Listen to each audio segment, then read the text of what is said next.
भवसंभवभीति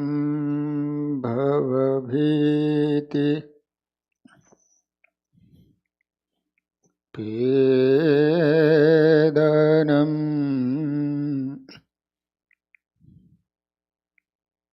सुखसंपद करुणानिकेतनम्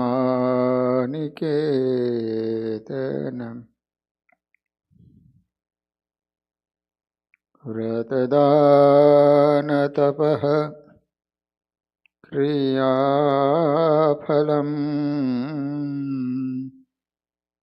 सहजानन्दगुरुं भजे सदा।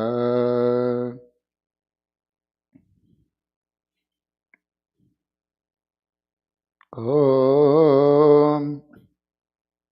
अवतारिणे श्री स्वामिनारायणाय नमो नमः। श्री हरिकृष्णाय घनश्यामाय नीलकंठाय शरीरदासाय नमो नमः।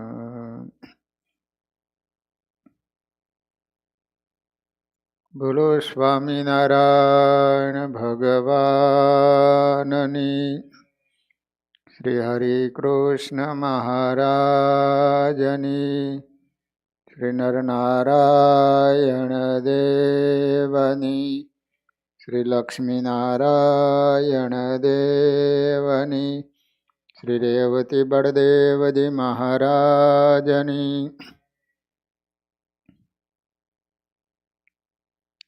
श्रीमद भागवत जीना एकादश स्कंद में नव योगेश्वरो अने जनक राजानो संवाद चाली रह्यो छे। एकादश स्कंद ज्ञान थी भरपूर छे। जनक राजानो प्रश्न छे के मायानु लक्षण शुं छे, माया कोने कहेवाय? त्यारे अंतरिक्ष नामना योगेश्वर प्रश्ननो जवाब आपे छे के माया छे अनादि छे। दरेक जीवात्माओनु जन्म क्षेत्र नित्य छे। चेतनपणु अने मूढ़पणु आ बंने स्वभाव मायानी अंदर रहेला छे। अर्थात चित जड़ात्मिका छे, गाढ़ अंधकार रूप छे तथा परमात्मानी शक्ति छे। माया छे ने भगवाननी शक्ति छे। तेमज कार्य रूपे स्थूल अने कारण रूपे सूक्ष्म स्वरूप वाળી છે तथा सत्वगुण, रजोगुण अने तमोगुण ए त्रण गुण वाળી છે। उत्पन्न નથી થતી માટે અજા કહેવાય છે। આવા લક્ષણવાળી માયાને ભગવાનના એકાંતિક ભક્તો જ તરી શકે છે, બીજા નહીં।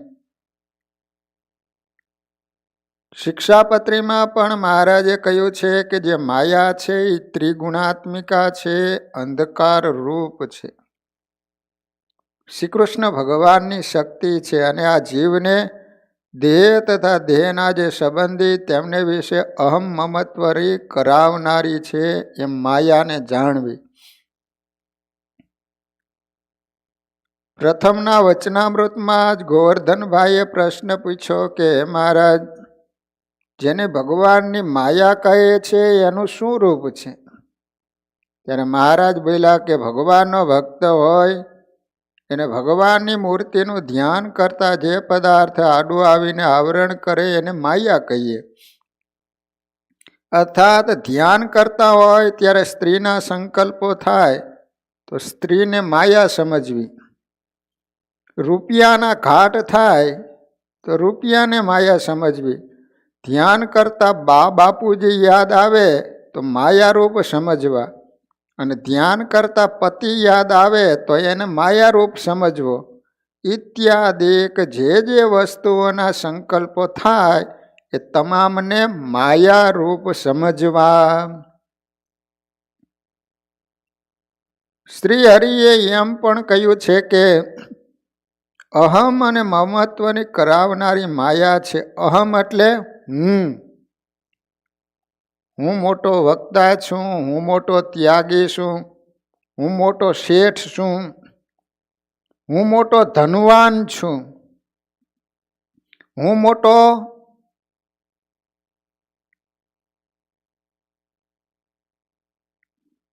રૂપવાન છું, હું મોટી પતિવ્રતા છું, હું મોટો ભગત છું. આ રીતનો જેને અહંકાર છે, ફૂલાઈ જવું, તે માયાને આધીન છે એમ જાણવું. આ મારા કુટુંબીઓ છે, આ મારી પત્ની છે, આ મારો બંગલો છે, આ મારા પુત્રો છે. આ રીતે મારું મારું કહીને જીવન ગુમાવી દેશે. સંસ્કૃત ભાષામાં મારું ને મેં કહેવાય છે. માણસ ઘેટાની જેમ મેં મારું કરવામાં જિંદગી પૂરી કરે છે. એટલા માટે જ સાહિત્યકારોએ લખ્યું છે કે કાંતા ઈમે મે તનયા ઈમે મે ગૃહા ઈમે મે પશવસ્ત્વિમે મે એવમ નરે મેષ સમાન રૂપ મેમે કૃત કાલ વૃકેણ નિત. આ મારું ઘર, આ સ્ત્રી મારી, આ સંતાનો મારા, આ પશુઓ મારા. એવી રીતે ઘેટાની જેમ માણસ મારું મારો કરતો રહે છે. ત્યાં અચાનક વરુરૂપી કાળ આવીને લઈ જાય. જેમ મેં કરતા ઘેટાને વરુ ઉપાડી જાય છે તેમ.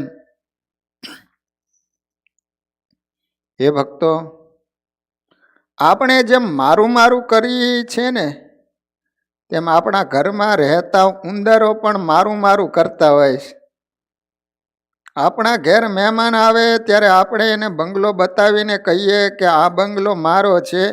એમાં આપણા ઘરમાં ઉંદરો રહેતા હોય, તેને ત્યાં પણ મહેમાનો બનીને બીજા ઉંદરો આવે ને, ત્યારે આપણા ઘરના ઉંદરો એને અનાજની વખાર બતાવીને એના ઘરના મહેમાનોને કહેતા હોય છે કે આ વખાર અમારી છે. તે સમયે રાજા ફરવા નીકળે તો તે પણ બોલતો હોય છે કે આ રાજ્ય મારું છે.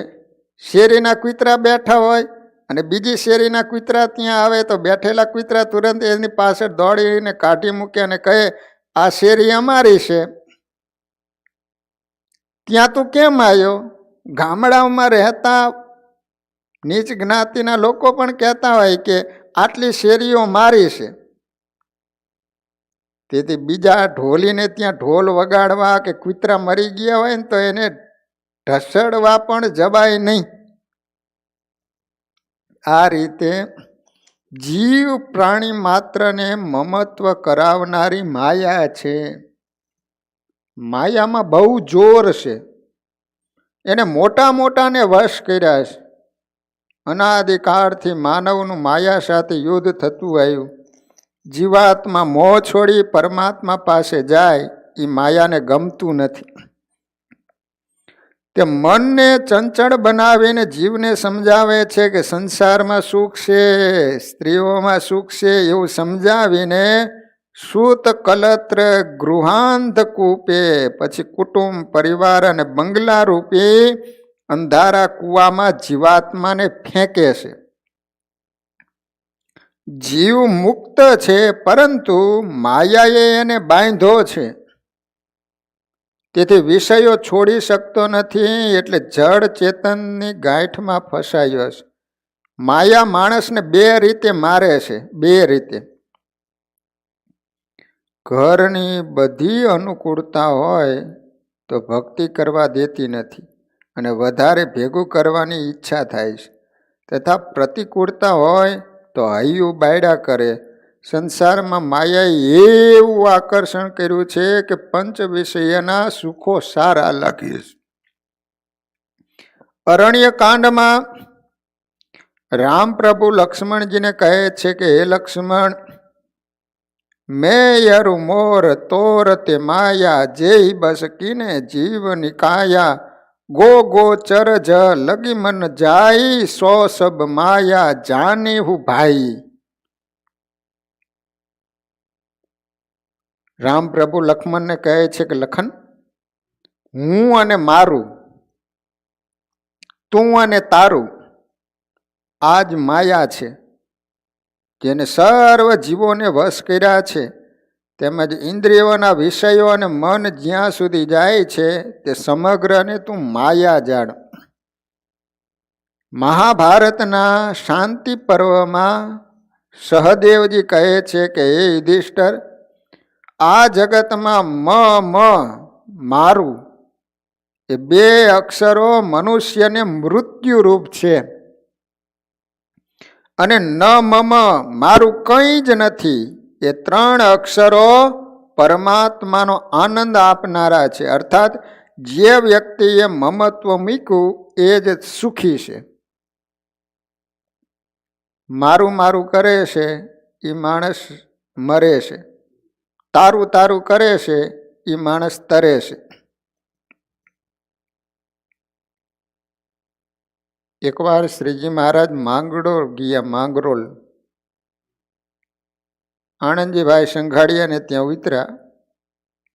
એમને પૂછ્યું કે મહારાજ, માયાનું રૂપ કહો. ત્યારે મહારાજ બોલ્યા, માંગરોળનો મુખી મરી જાય તો તમને શું થાય?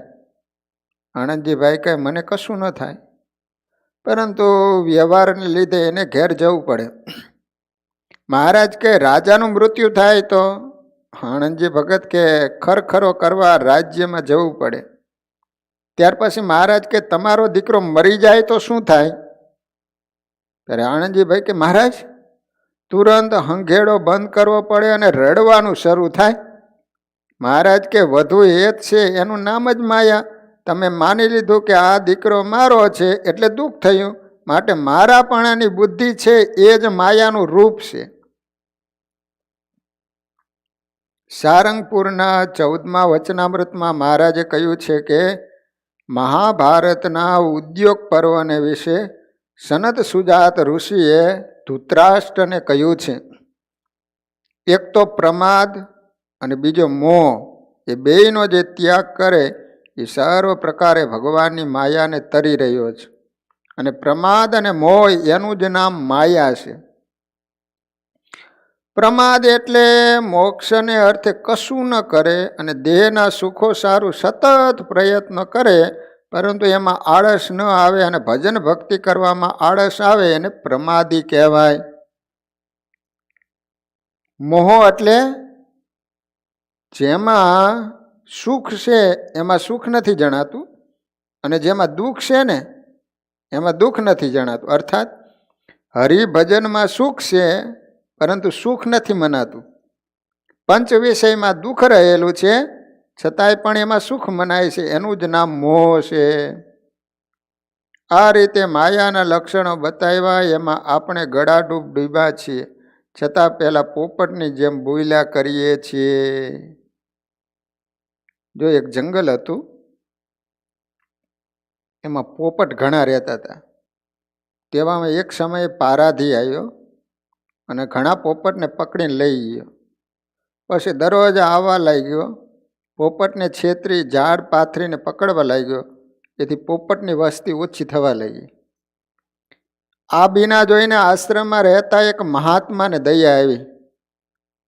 એટલે તમામ પોપટને બોલાવીને શીખવી દીધું કે પારધી પકડવા આવે ને ત્યારે તમારે સર્વએ વૃક્ષો ઉપર બેસી એકબીજાને કહી દેવું કે પારાધી આવે છે, દાણા નાખે છે, ઝાડ પાથરે છે, એને પોપટને પકડવા છે, પરંતુ પોપટને પકડાવું નથી. આ રીત તમારે બોલવા માંડવાનું. આ રીતનો મંત્ર સૌએ ગોખી નાખ્યો. થોડા દિવસ થયા એટલે પારધી આવ્યો, ત્યાં તો તમામ પોપટ બોલવા લાગ્યા, પારધી આવે છે, દાણા નાખે છે, ઝાડ પાથરે છે, એને પોપટને પકડવા છે, પણ પોપટને પકડાવવું નથી. આવું સાંભળીને પારધી નિરાશ થઈ ગયો અને મનોમન કહેવા લાગ્યો, હવે એક પણ પોપટ પકડાય છે નહીં, હવે મારી આજીવિકા તૂટી જશે. એમ વિચાર કરીને અંતે ઘેર જવા તૈયાર થયો. ત્યારે છેલ્લી વાર ઝાર પાથરીને દાણા નાખ્યા અને પોતે હંતાઈ ગયો. ત્યારે સર્વે પોપટ આવીને ચણવા લાગ્યા. ચણતા ચણતા બોલતા જાય, પારધીને આપણને પકડવા છે પણ આપણે પકડાવવું નથી. એમ બોલતા દાણા ચણી રહ્યા. ત્યાં તો પગમાં ઝાડ ગૂંચવાઈ ગઈ, ઉડી નહીં શક્યા. તુરંત પારધી આવીને ઝાડ હંકેલી પોપટોને અંદર પૂરીને ચાલવા લાગ્યો. તો પણ ઝાડમાં પડ્યા બોલતા હતા, પારાધી આપણને પકડવા ઈચ્છે છે પણ આપણે પકડાવવું નથી. એ ભક્તો, પોપટ જેવું જ આપણે બોલીએ છીએ. અહમ, મમત્વ, પ્રમાદ અને મોહરૂપી માયા જાળામાં ગૂંચવાઈ ગયા છીએ. તોય પણ એકબીજાને કહીએ છીએ કે અમો માયાના બંધનમાં કદી પણ ન બંધાઈએ. અમો તો માયાને ઓળખીએ છીએ એટલે એનાથી દૂર જ રહીએ. પરંતુ તે તો આપણી ખોટી ભ્રાંતિ છે. કેમ છે? કોઈ અહમમાં બંધાયેલા છે, ઘણા મમતાથી બંધાયેલા છે, ઘણા પ્રમાદમાં બંધાયેલા છે, ઘણા મોહમાં બંધાયેલા છે. આવી દુષ્ટ્ય જે માયા છે, માટે જ સારંગપુરમાં ભક્તોએ શ્રીહરિની પાસે માંગ્યું, મહાબળવંત માયા તમારી, જેને આવરિયા નર નારી, એવું વરદાન દીજીએ આપે, એ માયા યમને ન વ્યાપે. તથા બ્રહ્માનંદ સ્વામીએ પણ એ જ માંગ્યું છે કે અહો પ્રભુ અચરજ માયા તુમારી, બ્રહ્માનંદ શરણ में आयो लीजिए मोहे उगारी, अहो प्रभु अचरज माया तुम्हारी.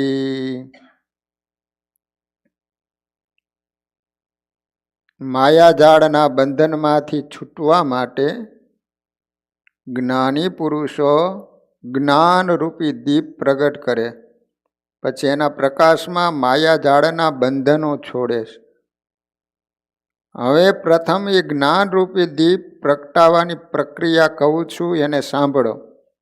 એ દીપ જલાવવા માટે સાત્વિક શ્રદ્ધા તે ગાય છે. આ ગાયને જપ તપાદિક રૂપી ઘાસ ખવડાવવાનું છે. પછી ભાવરૂપી વાછડો ગાયને ધાવે ત્યારે પારસો આવે, આચળમાં દૂધ ભરાઈ આવે. ત્યાર પછી વિશ્વાસરૂપી પાત્ર લઈ શુદ્ધ મનરૂપી ગોવાળે દૂધ દોવા બેસવાનું. પછી નિવૃત્તિરૂપી દોરડાથી સાત્વિક શ્રદ્ધારૂપી ગાયના પગ બાંધી દેવાના. પછી દોવાની એટલે ધર્મરૂપી દૂધ નીકળશે. આ દૂધને નિષ્કામતા રૂપી અગ્નિમાં તપાવી સંતોષરૂપી પવનથી એને ઠંડુ કરવાનું. ત્યારબાદ ધૈર્યરૂપી મેળવણ ખાટી છાશ નાખીને દહીં કરવાનું. પછી સદવિચાર રૂપી રવૈયા લઈને પ્રસન્નતા રૂપી દોરડાથી એનું મંથન કરવાનું અને તેમાંથી માખણ કાઢવાનું. કરેલા કર્મ એ લાકડા છે, માટે એ બાળીને યોગ અગ્નિ પ્રગટ કરીને તે માખણને તાવવાનું. તે ગરમ થયા પછી મમત્વ રૂપી મેલ ઉપર આવે ત્યારે એ મેલને કીટાને કાઢી નાખવાનો. એટલે શાસ્ત્ર રહસ્ય રૂપી ઘી પ્રાપ્ત થાય. એમને હૃદયરૂપી કોડિયામાં રાખીને એમાં સત્વગુણ, રજોગુણ અને તમોગુણ આ 3 ગુણની વાટ બનાવી જ્ઞાનરૂપી દીપ પ્રગટાવવાનો છે. હું આત્મા છું, બ્રહ્મ છું, એ અનુસંધાન રાખી જ્યોત પ્રગટાવવાની છે. જળ શરીરથી ચેતન આત્માને જુડો પાડે ત્યારે માયાની બંધનરૂપી ગાંઠ છૂટે છે. પરંતુ ત્યારે જ માયા બહુ વિઘ્ન કરે છે.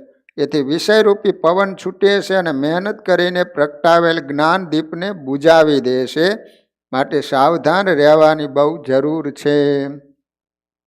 હે ભક્તો, શનકાદિકોએ કામને જીત્યો, પરંતુ તેના ભાઈને ક્રોધને આધીન થયા.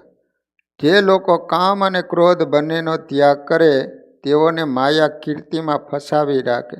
ઘણાને ઈચ્છા હોય છે કે મારી પાછળ મારો આશ્રમ ચાલે, મારું નામ રહે. ગ્રહસ્થોને માયા કામમાં ફસાવે છે, ત્યાગીને કીર્તિમાં ફસાવે છે. શું કીધું? ગ્રહસ્થને માયા કામમાં ફસાવે અને ત્યાગીને કીર્તિમાં.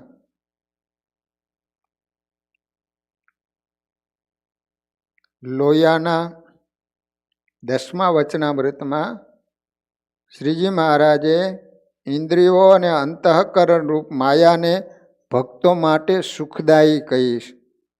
તે સાંભળો. શ્રીજી મહારાજે કહ્યું કે માયામાંથી ઉપજ્યા એવા જે સત્વ, રજ અને તમ એ 3 ગુણ, તેમાં જે સત્વ છે એ તો સુખરૂપ કહેવાય છે.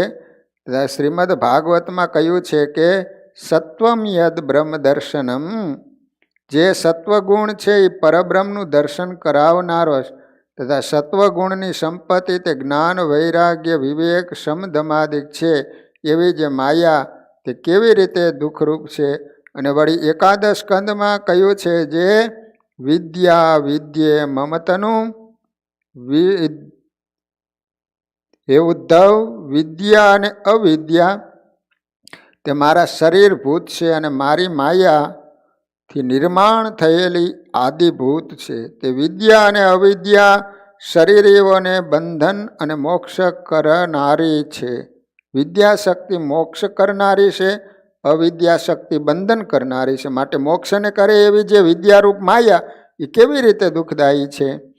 પછી એ પ્રશ્નને સાંભળીને મુક્તાનંદ સ્વામી આદિક સર્વે પરમહંસ બોલ્યા કે મહારાજ એનો ઉત્તર અમથી નહીં થાય, એનો ઉત્તર તો કૃપા કરીને તમે કરો. મહારાજ બોલ્યા જેમ યમરાજાનું રૂપ છે ને તે પાપી જીવને અતિ ભયાનક વિકરાળ જણાય છે, તથા મોટા મોટા દાંત ને મોટું મુખ ભયાનક દેખાય છે, તથા કાજળ જેવું કાળું ને પર્વત જેવું મોટું ને કાળ જેવું ભયાનક એવું રૂપ દેખાય છે. અને પુણ્યવાળા જે જીવ એને તો યમરાજાનું રૂપ અતિશય સુખદાયી વિષ્ણુના જેવું જણાય છે. તેમ માયા છે તે જે ભગવાનથી વિમુખ છે એને તો અતિ બંધન કરનારી છે અને અતિ દુઃખદાયી છે. અને જે ભગવાનના ભક્ત છે એને તો માયા અતિશય સુખદાયી છે. અને માયાના કાર્ય જે ઇન્દ્રિયો, અંતઃકરણ અને દેવતા તે સર્વે ભગવાનની ભક્તિને અતિ પુષ્ટ કરે છે. માટે ભગવાનના ભક્તને તો માયા સુખદાયી નથી, ભગવાનના ભક્તને સુખદાયી છે, જગતના જીવોને દુઃખદાયી છે. દેવી એષા ગુણમયી મમ માયા દુરત્યા મામેવ ય પ્રપદ્યન્તે માયા મેતામ તરંતિ તે.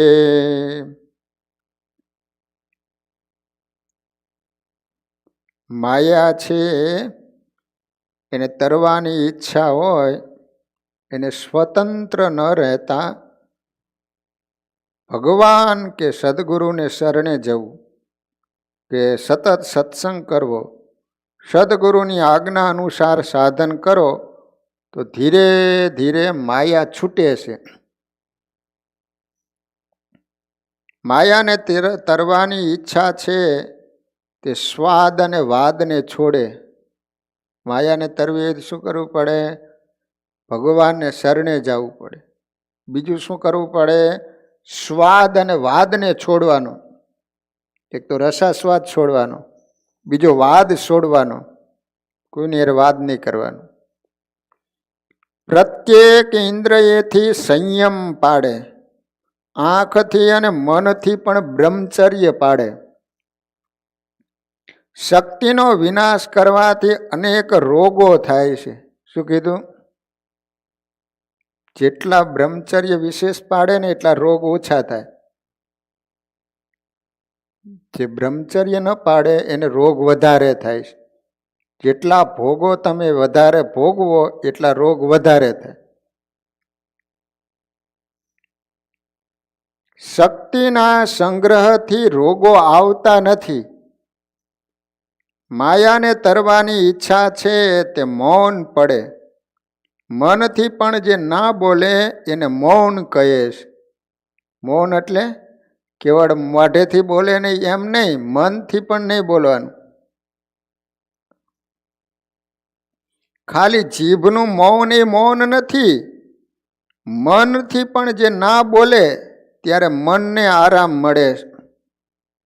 માયાને તરવાની ઈચ્છા છે તે રોજ નિયમથી એકાંતમાં એક આસને બેસી 3 કલાક મહામંત્રનો જપ કરે. કેટલી વાર? 3 કલાક ભગવાનના નામનો જપ કરે, એક આસને બેસીને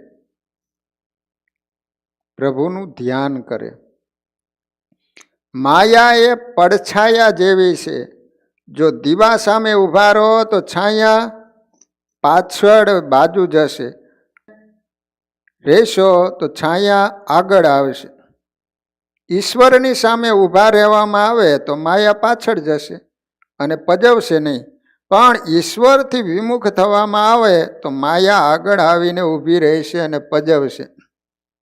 માયાની તરવાની ઈચ્છા છે તે કાયાથી, મનથી, વચનથી પણ કોઈનું દિલ ના દુભાવે. સ્વધર્મમાં નિષ્ઠા રાખે, અન્ય ધર્મ પ્રત્યે કુભાવ પણ ન રાખે. માયાને તરવાની ઈચ્છા છે તે રોજ ભગવાનને પ્રાર્થના કરે, નાથ હું તમારો છું, મારા અપરાધોની ક્ષમા કરો. વિવેકપૂર્વક વિચાર કરવાથી માયાનો મોહ ઓછો થાય છે. માયાને તરવાના ઘણા સાધનો છે, પણ ભક્ત કેવળ ભક્તિને આશરે માયાને તરી જાય છે. જેને માયાને તરવાની ઈચ્છા છે તે પ્રેમથી કૃષ્ણ કીર્તન કરે. જો કે વેદો કર્મ કરવાની આજ્ઞા કરે છે અને એ કર્મના ફળ રૂપે સ્વર્ગની લાલચ આપે છે, પરંતુ તેઓનો ઉદ્દેશ તો કર્મ છોડાવવાનો જ. કળિયુગમાં મનુષ્યના શરીર વિલાસી થઈ ગયા છે. તેથી કળિયુગમાં યોગ માર્ગ અને જ્ઞાન માર્ગથી ઈશ્વર પ્રાપ્તિ થવી બહુ જ મુશ્કેલ છે. કળિયુગમાં હરિકીર્તન એ સહેલો ઉપાય છે. કલેર દોષ નિધે રાજન યસ્તિ એકો મહાન ગુણ કીર્તનાદેવ કૃષ્ણસ્ય મુક્ત સંગમ પરમ રજેત. કળિયુગમાં સહેલામાં સહેલો ઉપાય છે હરિકીર્તન. ભગવાનના નામનું કીર્તન કરો.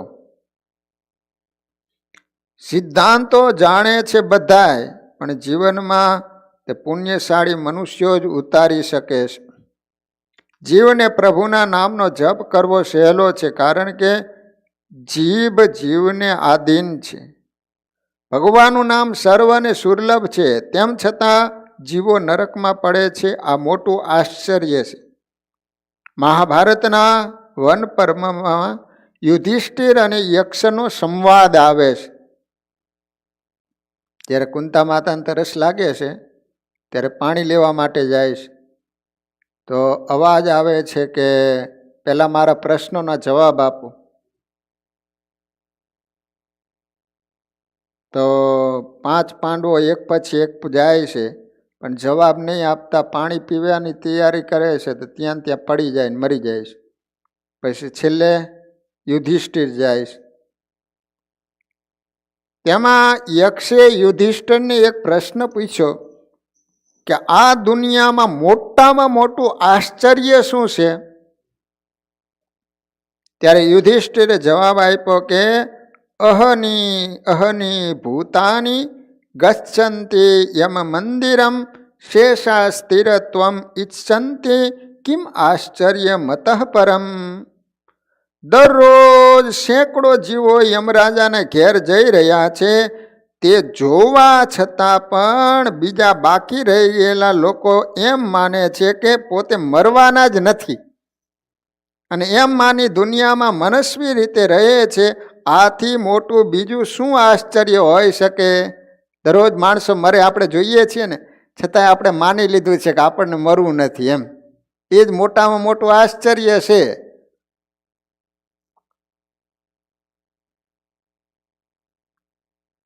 પાંચમા યોગેશ્વરે ભગવાન નારાયણનું રૂપ બતાવ્યું. તે પછી નિમિ રાજાએ કહ્યું કે અમને કર્મયોગ વિશે કંઈ કહો. કર્મ, અકર્મ અને વિકર્મમાં મને કંઈ સૂઝ પડતી નથી. ત્યારે છઠ્ઠા યોગેશ્વર આવિર્હોત્ર બોલ્યા કે રાજા, તે કહ્યું છે તે યોગ્ય છે. આ કર્મ અકર્મ અને વિકર્મનો અર્થ કરવામાં ભલભલા વિદ્વાનો ગૂંચવાય છે. કર્મમાં અકર્મને જુએ અને અકર્મમાં કર્મને જુએ, એટલે કે કર્મના ફળમાં આસક્તિ રાખ્યા વગર અનાસક્તપણે જે કર્મ કરે એ શ્રેષ્ઠ છે. કર્મ કરો પણ મા ફલેશુ કદાચન, ફળ ઉપર આપણો અધિકાર નથી એમ સમજીને કર્મ કરો. આ પ્રમાણે કર્મનું રહસ્ય સમજાયું છે. સાતમા યોગેશ્વર દ્રુમિલે ભગવાનની લીલાઓનું વર્ણન કર્યું અને અવતારોની કથા કહી. આઠમા યોગેશ્વર ચમસે એ ભક્તિહીન પુરુષોની ગતિનું વર્ણન કર્યું છે. નવમા યોગેશ્વર કરભાજને પૂજાની વિધિઓ બતાવીશ. છેવટે નારદજી વસુદેવને કહે છે કે બહુત ગઈ થોડી રહી, સમય થોડો છે, કામ ઘણું કરવાનું છે. શ્રી કૃષ્ણ મારો દીકરો છે એવી ભાવના ન રાખો, એ તો સાક્ષાત ભગવાન છે. નારદ મુનિ વસુદેવને કહે છે કે કૃષ્ણ ભગવાન છે, તમારો દીકરો નથી, પણ સાક્ષાત ભગવાન છે એવી ભાવના રાખો તમે. આ બાજુ દેવોએ ભગવાન પાસે આવી પ્રાર્થના કરી કે પ્રભુ આપ સ્વધામમાં પધારો. ત્યારે પ્રભુએ કહ્યું મારે પણ હવે પૃથ્વીનો ત્યાગ કરવો છે. દ્વારકામાં મોટા મોટા અપશુકનો થવા લઈ ગયા છે. વૃદ્ધ યાદવો ભગવાનની પાસે આવ્યા. તે પ્રભુએ તેઓને કહ્યું કે આપણને ઋષિઓનો શ્રાપ થયો છે, હવે અહીં રહેવું ઈષ્ટ નથી, માટે આપણે પ્રભાસ ક્ષેત્રમાં જઈએ. આ સાંભળી સર્વે પ્રભાસ જવાની તૈયારી કરવા લાગ્યા. ઉદ્ધવે આ વાત સાંભળી એટલે ઉદ્ધવજી સમજી ગયા છે કે યાદવોનો સંહાર કરી ભગવાન આ લોકનો પરિત્યાગ કરશે. ઉદ્ધવજી ભગવાન પાસે આવ્યા અને કહેવા લાગ્યા કે હું આપની શરણમાં આવ્યો છું, તમારા વિરહમાં હું કેવી રીતે જીવી શકીશ? તમે જ્યાં જશો ત્યાં તમારી સાથે આવીશ. ભગવાન કહે છે કે ઉદ્ધવ, તું સાથે આવ્યો નથી તો તને સાથે ક્યાંથી લઈ જાઉં? ઉદ્ધવ, હું તને માર્ગદર્શન કરીશ. આમ કહી ભગવાન શ્રી કૃષ્ણ ઉદ્ધવને ઉપદેશ આપ્યો છે. ભગવાન શ્રી કૃષ્ણ હવે ઉદ્ધવને ટૂંકાણમાં જ્ઞાનનો ઉપદેશ કરે છે. સાંદીપની ગુરુએ જે દક્ષિણા માગેલી છે કે જ્ઞાન કોઈ યોગ્ય વ્યક્તિને આપી આગળ વધારજે, આજે એમને તે આજ્ઞા પૂરી કરી. સ્વધામ જતા પહેલા જ્ઞાન ઉદ્ધવને આપીને ગયા છે. શ્રી કૃષ્ણ કહે છે કે ઉદ્ધવ, આ બધો માયાનો ખેલ છે, ભ્રમ છે, સંસાર અસત્ય છે, માત્ર આત્મા સત્ય છે. એમ કહી અને ત્યાગ સંન્યાસનો ઉપદેશ આપ્યો. ઉદ્ધવ કહે છે કે ત્યાગનો માર્ગ મુશ્કેલ છે, મને કોઈ સહેલો માર્ગ બતાવો, મને જ્ઞાન આપો, કૃપા કરો. ભગવાન કહે છે કે ઉદ્ધવ, મેં તારા ઉપર કૃપા કરેલી જ છે. મનુષ્યનો જન્મ આપ્યો તે શું ઓછી કૃપા છે? હવે તું જ તારા ઉપર કૃપા કરજે. આત્મકૃપા વગર ઈશ કૃપા સફળ થતી નથી. ઉદ્ધવ, તારી જાતનો ઉદ્ધાર તું જાતે જ કરજે. તું જ તારો ગુરુ થા. આત્મનો ગુરુ આત્મવય. આત્મા જ આત્માનો ગુરુ છે. ભગવાન તો મનુષ્યનો જન્મ આપીને કૃપા કરી જ છે, પણ હવે જીવે પોતે પોતાની પર કૃપા કરવાની. જીવનનું એક લક્ષ્ય નક્કી કરી એને માટે સાધન કરવામાં આવે તો જરૂર સફળતા મળે છે. ઘણાને તો જીવનના લક્ષ્યની ખબર જ નથી કે ભગવાને માણાનો જન્મ શા માટે આપ્યો. માનવ જીવનનું લક્ષ્ય છે પરમાત્માને પ્રાપ્ત કરવાનું. પ્રભુનું ભજન કરવામાં આવે ને તો જ ભગવાન મળે છે. પ્રભુ કહે છે કે ઉદ્ધવ, હવે એવો સંકલ્પ કર, મેં સંસારનો બહુ અનુભવ કર્યો, હવે આ જન્મમાં મારે આત્મ સ્વરૂપ પરમાત્માના દર્શન કરવા છે. આ જન્મમાં જ મારે ભગવાનના ચરણોમાં જવું છે. હવે ભયંકર કલિકા વિધિપૂર્વક કર્મ થશે નહીં. ભવિષ્યમાં મનુષ્ય જન્મ મળે તો પણ સંગનો દોષ લાગશે. ઉદ્ધવ, તું જ તારો ગુરુ છે. તને તારી જાત પર લાગણી ના થાય ત્યાં સુધી બીજાને તારા ઉપર કેમ લાગણી થાય? ઉદ્ધવ, અંદરની લાગણી ન થાય ત્યાં સુધી જીવન સુધરતું નથી. માટે તું જ તારો પોતાનો ગુરુ થઈ જીવન સુધારવાનો પ્રયત્ન કર. ઉદ્ધવ, પરમાત્મા સિવાય જે પણ દેખાય છે ને એને તું મિથ્યા માન. તારું હું ધન માગતો નથી, પણ તારું મન માગું છું. સર્વમાં એક ભગવાનના દર્શન કરજે. ઉદ્ધવ કહે છે કે પ્રભુ, મને આત્મતત્વનો ઉપદેશ કરો. આપના વગર કોણ તે ઉપદેશ કરી શકશે?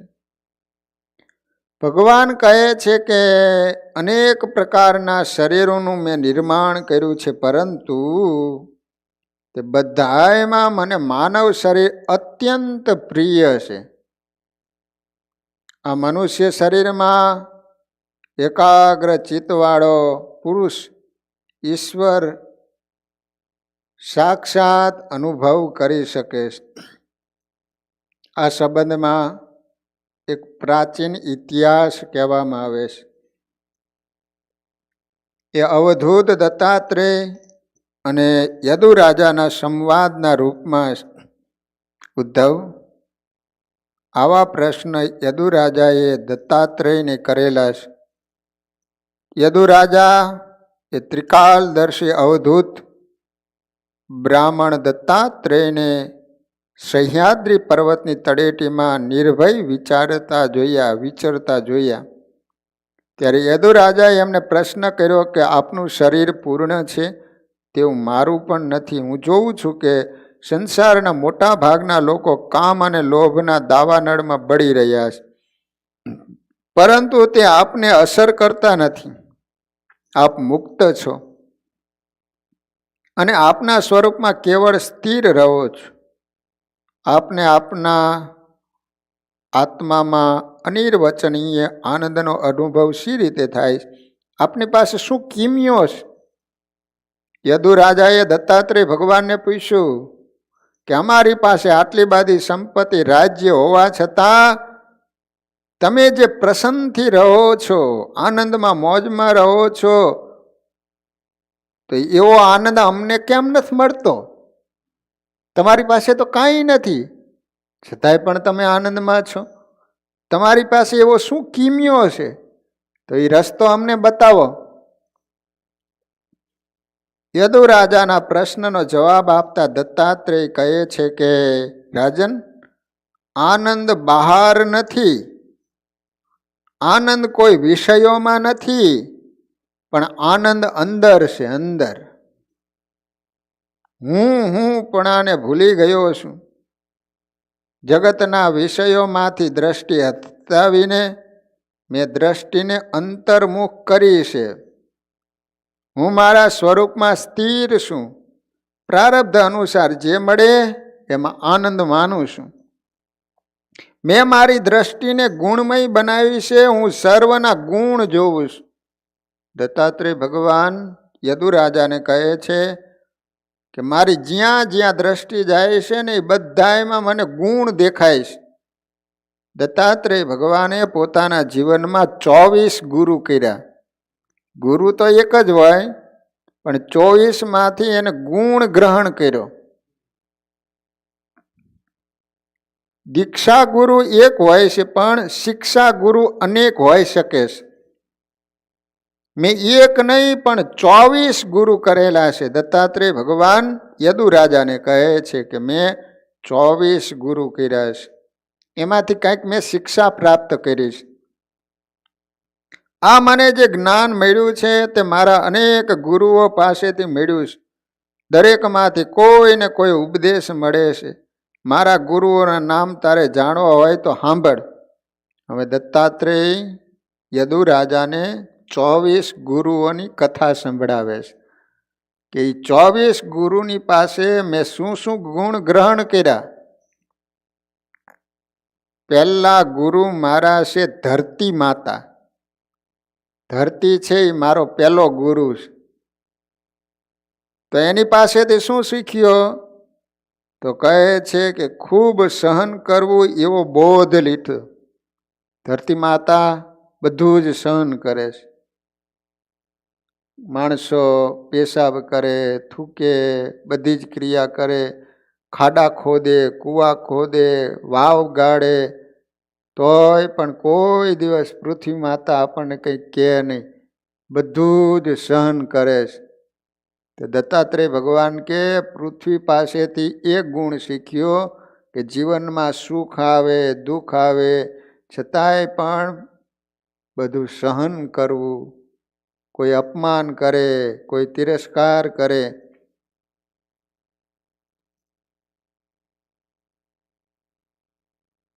બીજા ગુરુ છે વાયુ. વાયુ પાસેથી સંતોષ અને અસંગપણાનો બોધ લીધો. ત્રીજા ગુરુ છે આકાશ.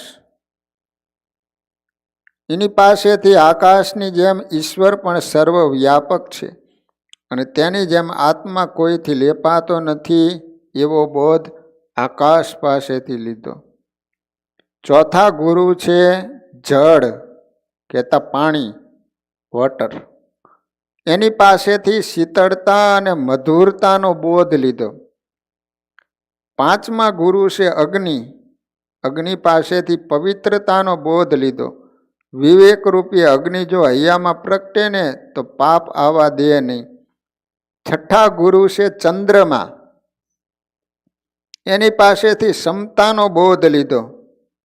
વૃદ્ધિ, હ્રાસ, સર્વ શરીરની અવસ્થામાં સમતાનો બોધ. સાતમા ગુરુ છે સૂર્ય. સૂર્ય પાસેથી પરોપકાર અને નિરઅભિમાનીપણાનો બોધ લીધો. સૂર્યનારાયણ કેટલો આપણી ઉપર એનો ઉપકાર છે, એ સદા એને માટે પરોપકાર કરે છે. સૂર્યનારાયણ આપણને પ્રકાશ આપે, છતાં કોઈ દિવસ આપણી પાસે બિલ માગે છે?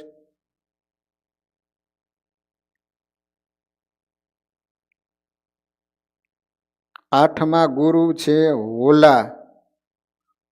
કબૂતરના પ્રસંગ પરથી કોઈ વસ્તુ, વિષય કે વ્યક્તિમાં અતિ મમતા કે આસક્તિ રાખવી નહીં એનો બોધ લીધો. હોલો પત્ની પુત્રની આસક્તિને કારણે પોતે પણ વિલાપ કરતો નાશ પામ્યો. કોઈના મરણ પાછળ રડનારો એક દિવસ પોતે પણ જવાનો જ છે, તો એને પોતાના માટે રડવું જોઈએ અને ચેતી જાય પોતે પોતાનું હિત સાધવા પ્રયત્ન કરવો. નવમા ગુરુ છે અજગર. એની પાસેથી પ્રારબ્ધ અનુસાર જે કંઈ મળે એમાં સંતોષ રાખવાનો બોધ લીધો. દસમા ગુરુ છે સમુદ્ર.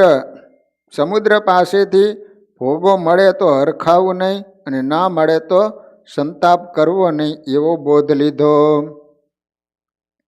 તો આ રીતે દત્તાત્રેય ભગવાને 24 ગુરુ કર્યા અને એની પાસેથી શું શું બોધ લીધો એ એકાદશ સ્કંદમાં ખૂબ વિસ્તારથી કથા બતાવવામાં આવી છે. તો વાલા ભક્તજનો, આ રીતે એકાદશ સ્કંદ એટલે જ્ઞાનથી ભરપૂર ગ્રંથ. તો બાકીના બધા ગુરુઓની કથા આપણે કાલે શ્રવણ કરીશું. અહીંયા કથાનો સમય પૂરો. ભગવાનના સ્મરણ સાથે કથાને વિરામ. શ્રીપતિમ શ્રીધરમ સર્વદેવેશ્વરમ ભક્તિધરમ આત્મજમ વાસુદેવોમર માધવમ કેશવમ કામદમ કારણમ સ્વામિનારાયણમ નીલકંઠમ ભજ સહજાન મહારાજની. દરેક હરિભક્તોને જણાવવાનું કે કાલે હરિજયંતીનો પવિત્ર દિવસ છે. હરિજયંતીનું વ્રત કરવાથી ઘણું બધું ફળ પ્રાપ્ત થતું હોય છે. સત્સંગી જીવનમાં હરિજયંતીનો ખૂબ મહિમા બતાવવામાં આવ્યો છે. હરિજયંતીના દિવસે અનાજ ન ખાતા ફરાળ કરવાનું. જે રીતે એકાદશીનું વ્રત કરીએ છીએ એ રીતે હરિજયંતી હવે તો ઘણા બધા ભાઈઓ બહેનો રહે છે. વાલા ભક્તજનો, દર હરિજયંતીએ આપણા મંદિરમાં હરિકૃષ્ણ મહારાજનો અભિષેક કેસરના જળથી કરવામાં આવે છે. પણ અત્યારે પવિત્ર ધનુર્માસ ચાલી રહ્યો છે. બધા ભક્તજનો સવારે ધૂનમાં આવતા હોય છે. એટલે વિચાર એવો કર્યો કે સવારે બધા હરિભક્તોને લાભ મળે એટલે કાલે હરિકૃષ્ણ મહારાજનો કેસરના જળનો અભિષેક સાંજે નહીં પણ સવારે 8 વાગે આરતી થશે ત્યારબાદ કેસર જળથી હરિકૃષ્ણ મહારાજનો અભિષેકનો લાભ બધા જ ભાઈઓ અને બહેનોને લાભ પ્રાપ્ત થશે. તો કાલે ભક્તજનો સવારે ધૂનમાં આવશો તો હરિકૃષ્ણ મહારાજનો કેસરના જળથી પવિત્ર હરિજયંતીના દિવસે અભિષેક કરવાનો બધાને લાભ પ્રાપ્ત થશે. તો કાલે મોટી સંખ્યામાં જેને જેને સમય મળે તો અચૂક સવારે ધૂનમાં કથાનો અને છેલ્લે ઠાકોરજીના કેસરના જળનો અભિષેક કરવાનો પણ લાભ પ્રાપ્ત થશે. તો કાલે હરિજયંતીનો પવિત્ર દિવસ છે. તો કાલે સમય મળે તો તમામ ભાઈઓ બહેનો અચૂક સવારે પવિત્ર ધનુર્માસનો લાભ લેવા માટે અને હરિકૃષ્ણ મહારાજનો કેસરના જળથી અભિષેક કરવાનો લાભ પ્રાપ્ત થશે. તો કેસરના જળનો અભિષેક કાલે સાંજે નથી રાખવામાં આવ્યો પણ સવારે 8 વાગે આરતી થશે ત્યારબાદ તુરત હરિકૃષ્ણ મહારાજનો અભિષેક કરીશું. તો અત્યારે ભગવાનના નામની ધૂનની સાથે કથાને વિરામ. સ્વામિનારાયણ સ્વામિનારાયણ સ્વામિનારાયણ સ્વામિનારાયણ સ્વામિનારાયણ.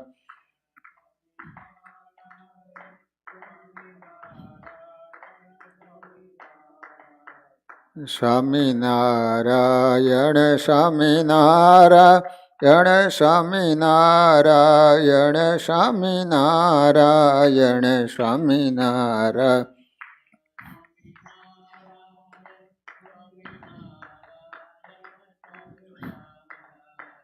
સ્વામિનારાયણ સ્વામિનારાયણ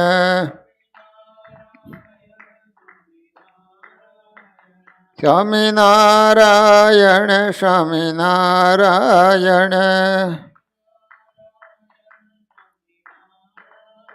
સ્વામિનારાયણ સ્વામિનારાયણ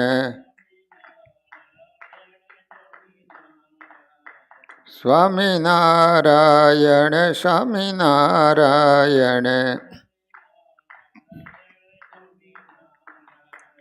સ્વામિનારાયણ સ્વામિનારાયણ સ્વામિનારાયણ સ્વામિનારાયણ સ્વામિનારાયણ.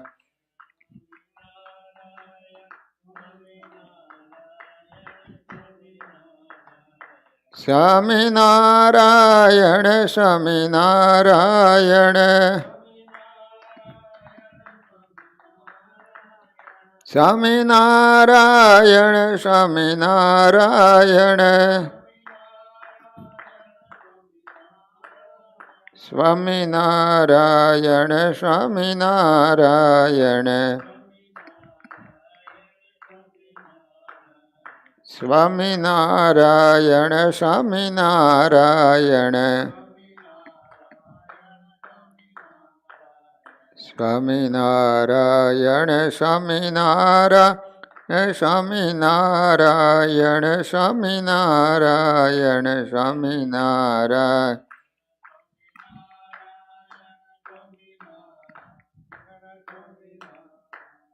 સ્વામિનારાયણ સ્વામિનારાયણ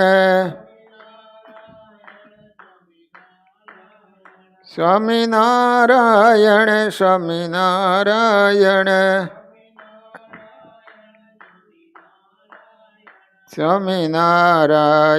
સ્વામિનારાયણ સ્વામિનારાયણ સ્વામિનારાયણ સ્વામિનારાયણ સ્વામિનારાયણ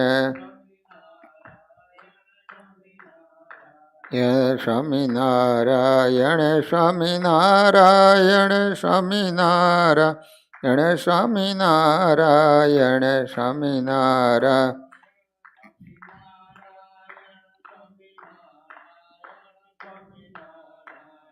સ્વામિનારાયણ સ્વામિનારાયણ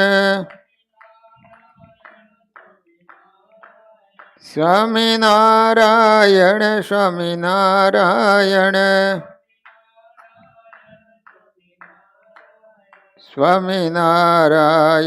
સ્વામિનારાયણ સ્વામિનારાયણ સ્વામિનારાયણ સ્વામિનારાયણ સ્વામિનારાયણ સ્વામિનારાયણ સ્વામિનારાયણ સ્વામિનારાયણ.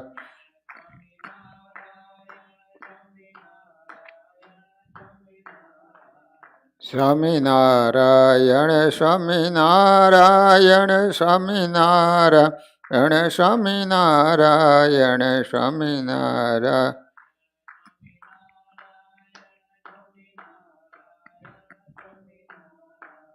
સ્વામિનારાયણ સ્વામિનારાયણ સ્વામિનારાયણ સ્વામિનારાયણ સ્વામિનારાયણ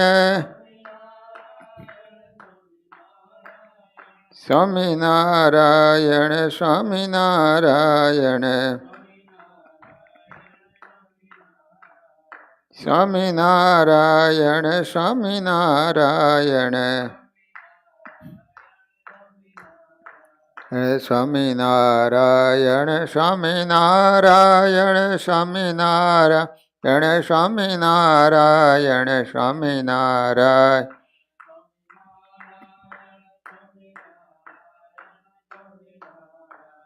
સ્વામિનારાયણ સ્વામિનારાયણ સ્વામિનારાયણ સ્વામિનારાયણ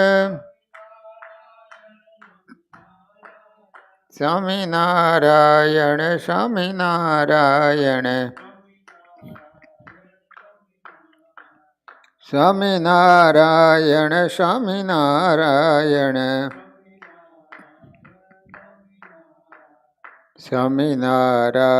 સ્વામિનારાયણ સ્વામિનારાયણ સ્વામિનારાયણ સ્વામિનારાયણ સ્વામિનારાયણ.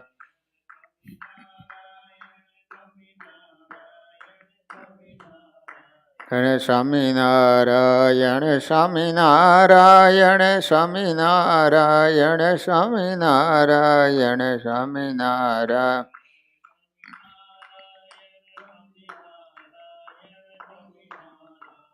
સ્વામિનારાયણ.